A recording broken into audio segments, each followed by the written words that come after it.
תודה.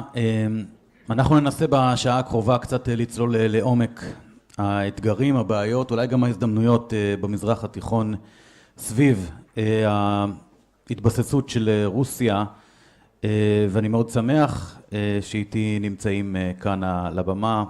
קודם כל, פרופסור מייקל קימג', member of the Canon Institute Advisory Council and chair of the Department of History from the Catholic University of America. Thank you so much for joining us. השגריר, פרופסור איתמר רבינוביץ', היום נשיא המכון ללימודי ישראל, וושינגטון, תל אביב, לשעבר, כידוע אין צורך להציג שגריר ישראל בארצות הברית, דן שפירו, לשעבר שגריר ארצות הברית בישראל, היום חוקר בכיר אורח במכון למחקרי ביטחון לאומי, השגריר דוקטור דורי גולד, היום הנשיא המרכז הירושלמי לענייני ציבור ומדינה, לשעבר מזכ"ל משרד החוץ ושגריר ישראל באו"ם, וקסניה סבטלובה, חברת הכנסת, חברת ועדת חוץ וביטחון. שלך זה? רק תחזיקו את המיקרופון קרוב, שנוכל לשמוע. דורי, היית מנכ"ל משרד חוץ גם בתקופה, זאת אומרת, בתקופה לאחר שרוסיה נכנסה לסוריה. אמר עמוס גלעד, שלמרות הנזיפות הרוסיות, אנחנו ממשיכים בתקיפות, ומתחת לשולחן אולי אפילו רוסיה מרוצה מזה. ואני רוצה בכל זאת לציין שמאז הפלת האיליושין בספטמבר, ישראל תוקפת רק בדרום סוריה. היא לא תוקפת באזור לטקיה, אזור שהיא תקפה בו, זאת אומרת שיש שם יעדים שישראל הייתה אולי רוצה לתקוף.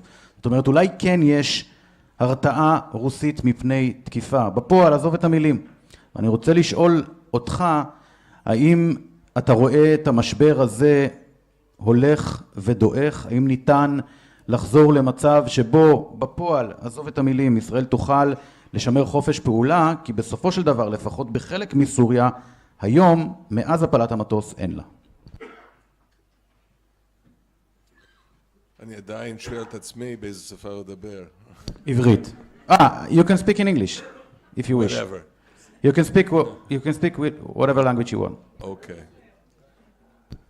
אולי רוסית. I think there is a... Do you hear me?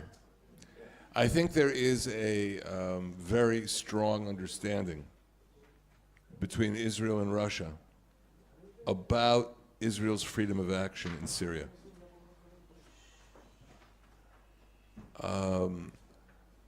At the same time, I think that there have been very difficult challenges, and you've talked about the illusion, that force us to make extra efforts to improve our communication. I think one of the things that we miss in all this discussion about Iran, Russia, Israel, is the fact that I think the Iranians and the Russians are not natural allies.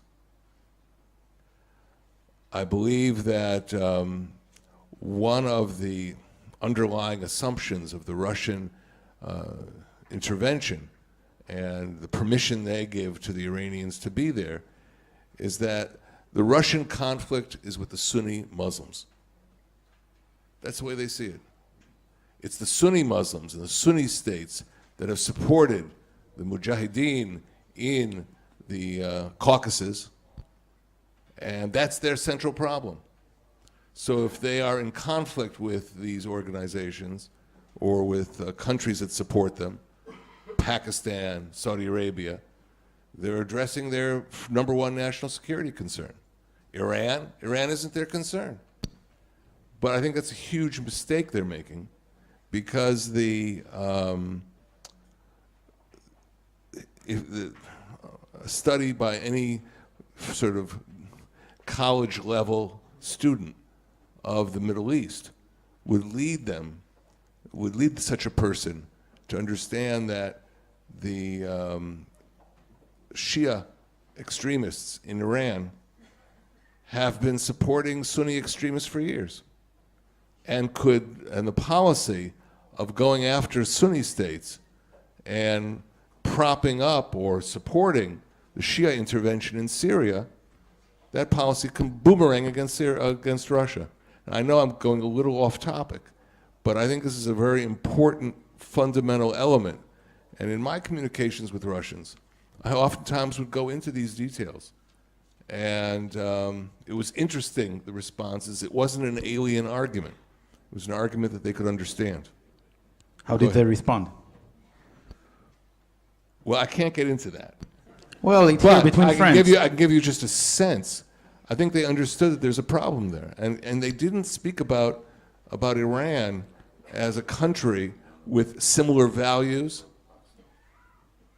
or as a country that they are so firmly allied with. But I'm not talking about shared values. I'm talking about, realpolitik. Because if the ultimate goal of Russia is to preserve Syria as an influence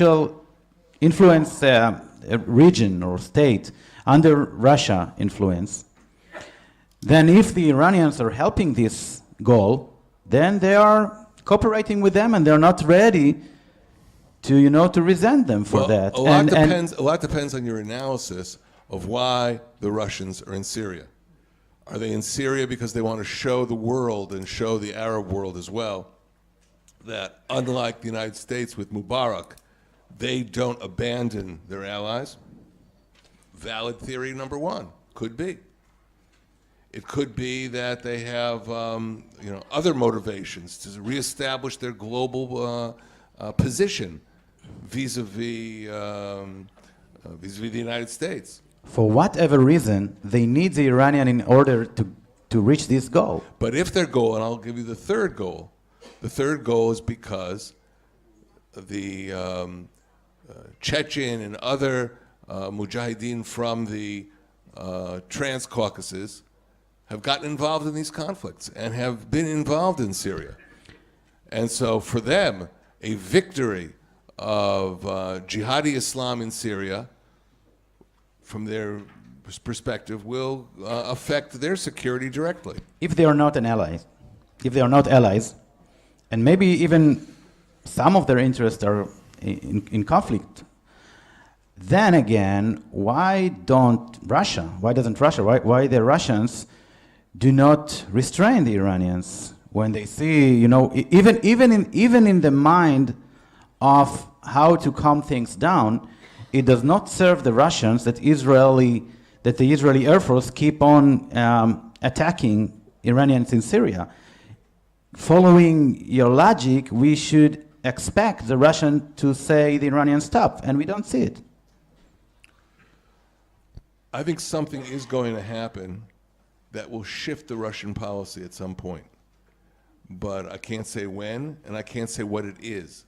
But I can say that these are not allies that are locked together for cooperation for the long term. I think something is going to separate them from one another. יוצב, נגיד שיבוא היום, בעוד חודש או בעוד שנה, ומשטר אסד מיוצב, הלכו כולם, אין דאעש, אין אופוזיציה, אין כלום, הכל בסדר.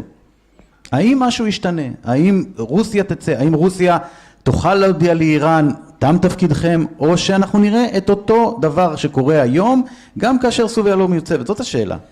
קודם כל, רוסיה הרי כל פעם אומרת שהיא נמצאת בסוריה אך ורק בגלל שהסורים הזמינו אותה.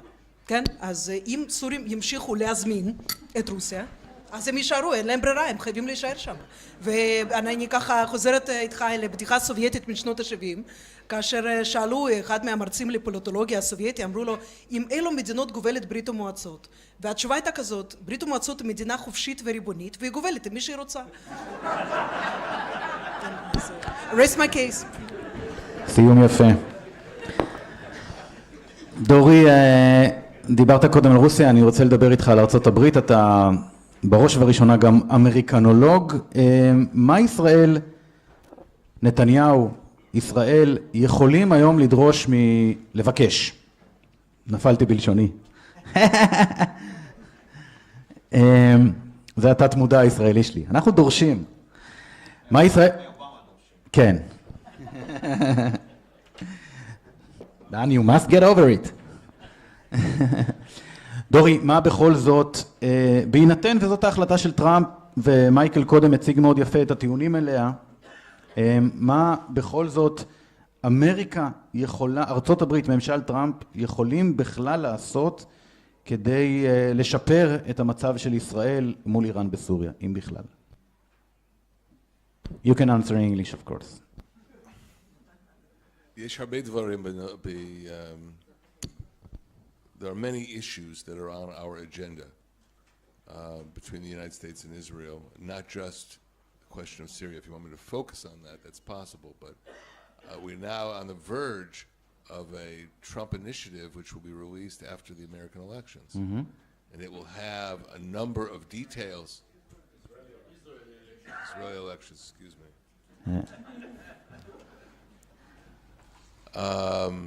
It will have a number of details which will be subjects where there'll be agreement and disagreement. So that certainly is an area where the two sides can discuss after the Israeli elections. As far as Syria goes, Just a second, I interrupt you. Do you believe that the Trump peace plan yes, would be something that even remotely the Palestinians would agree to, in terms of that for Bibi Netanyahu, if Trump don't get the green light from Abbas and the Palestinians, then he doesn't have to bother. Now, given what we know about the Trump administration, what the chances that he will put on the table an initiative, a peace plan that can meet the minimum requirements of the Palestinians, so Bibi will have to, to address it, to face it, to confront it. look, I'm not getting into the content of the plan because we don't know the content of the plan, so it's sort of a pointless discussion. But what is, I think, very clear is that the agenda of U.S.-Israel relations will be very full of rich details that are connected to the plan. And so that's going to be the area of, can you help me, can you not help me? Now, as far as Syria goes, if the United States is pulling out of Syria, it's somewhat limited in what it can do there to shape the nature of the settlement. Now, there's been this mystery about Tanif, because sometimes you see reports that Tanif is not included in the American withdrawal, and sometimes you see that it's all American forces. Now, there's only 200 troops that have been deployed in Tanif, but it's a critical area because it's on this connecting route between Baghdad and Damascus, and it's an area. It's a way of moving from Baghdad to Damascus without having to cross the Euphrates River. It's of tremendous value to Iran. So those forces there, although 200 troops, don't amount to much in number, but we used to call that a tripwire back in the days of the Cold War. And if the Iranians start playing around with American troops, they're going to trigger a very powerful American response. What is going to be the Israeli ask in Syria? Obviously, we'll still be pushing towards two things: getting Iran out and making sure that the Russians don't conflict with our operations in the air in Syria. What the U.S. can do if it has reduced its forces isn't entirely clear.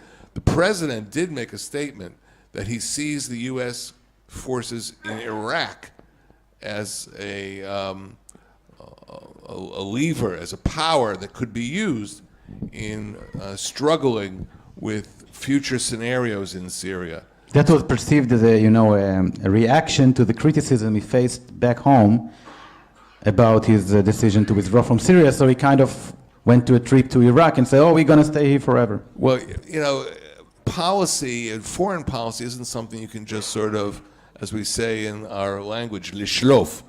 It's not something you can just sort of pull out of your hat.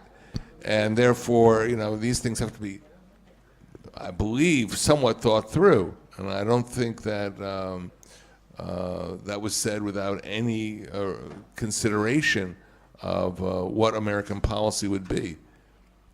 I just want to say one thing also about Russia and Iran in Syria, and it relates to this whole thing. Russia is more of a status quo power. meaning it achieved what it hoped to achieve. And it wants to preserve what it achieved in Syria. The Iranians are still a revolutionary power.